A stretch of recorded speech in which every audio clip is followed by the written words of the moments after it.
We are in Roanoke, Virginia, with Sheriff Hash, Sheriff McFadden of Mecklenburg County.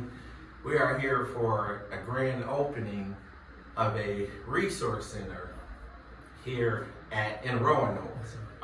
That you said that you got the idea from Mecklenburg. So what is it that you're hoping to accomplish with this resource center? So absolutely. So again, I'm appreciative of y'all being here. This made my entire day.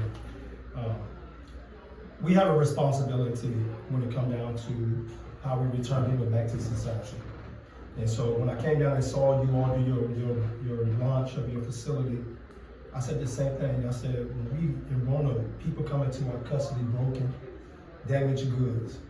And so we can put them back out into society, but they don't have an opportunity to thrive and be productive citizens.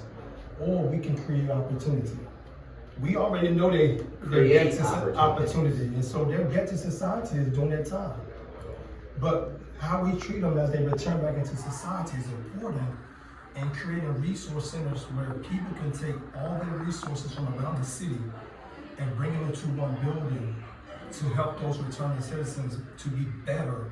That's my goal, and so I'm appreciative of this opportunity to serve. So both of you are law enforcement. Yes, sir. You're in law enforcement agencies, but you're working and creating opportunities for individuals who are incarcerated, who typically are looked upon as against law enforcement. Why do y'all do what y'all do? Well, I can say this, and first I want to appreciate my brother Hash, Sheriff Hash, but I think people misunderstand our role.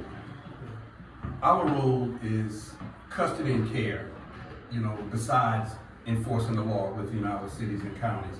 But custody and care is so important. It's easy to enforce the law. It's easy to write somebody a ticket. It's easy to make an arrest. It's easy to send somebody to court. But to help repair them and help them to be on a better path is the difficult job. So our job is custody and care. And I've always asked people this: if you don't like what I'm doing, then answer this question. How would you want me to prepare your neighbor? And I'm going to always say that, because what happens is we don't understand that these men and women are going to leave our facilities. It's our job to try to put them on a better track than they were. A young man said something to me the other day that really touched my heart.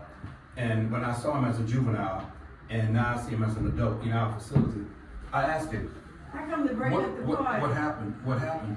And I said, what happened? And he said that, here's what happened to me. The community failed me. And I said, what do you mean the community failed me? He said, when I went back to the community, there were few resources. It wasn't a welcoming environment.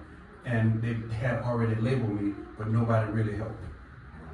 And so I think that for us, it's custody and care, but caring for people, because we do, and giving them the resources that they never had, and providing opportunities they have never seen or had, is where I think that we are different.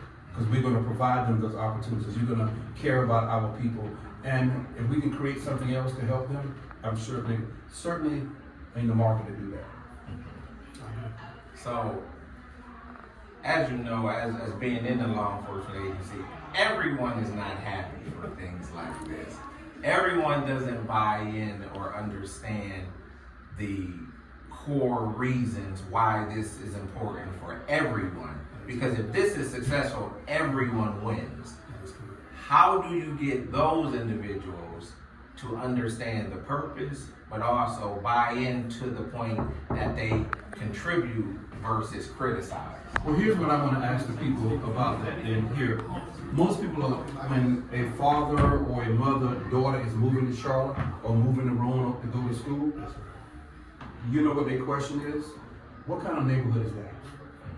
Who's living next door? I can't tell you how many times that someone calls me and says, what is that neighborhood like? Who's living in next door? Well, we're trying to prepare that person who's going to live next door, and we're trying to better prepare the neighborhoods who they're going to live in. When people say, what are you doing to curb violence? Well, we're changing the mindset. Well, Sheriff, what else are you doing to help decrease people from going to jail? Well, we're trying to work on recidivism. When we talk about all of those things, then that answers their question. If they don't like it, then tell us what you want to see us to do. Punishment is after you are sentenced and in prison. That is up for the Department of Correction to do. And the For courts. And the courts. And the courts. The courts is there to punish, and the correction system is to punish. Our facilities, our jails, our detention centers, it is a waiting period for you to go to court. So we're not into the position of punishment. We're in the position of custody and care. So I've told everyone that I was coming here, I said, our post-release center had a baby. I said, it's in Roanoke, Virginia, and I said, I'm going to see the baby. How have you sold this to your team, Sheriff Hatch? Like, what have you said, and how are they going to raise the baby? I think at this point, our staff understand vision, because I write the vision, I make it plain. I give them the ability to run with vision once I make it plain to our staff. And just because I give you the blueprint doesn't mean you have to be limited to what I say, right?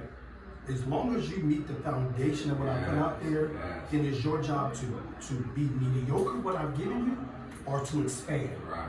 And so that's my hope. What they realized too is it was hard for them to get involved because they were like, this ain't gonna work. This is nonsense.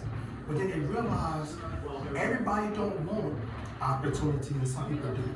So because we realize that some people don't, we give opportunity to those who do, and those who don't, that's why we always in business.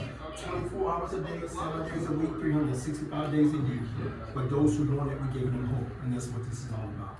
And that's the question for everyone. Yes, sir. How much is one life worth? Right. If you change one life who may affect that person, Yes. that family, those children, a generation of children, that's the key to all of this. Building, rebuilding, and establishing an opportunity for individuals who do want to get right to have a place to come to do that. And this is the place to do it.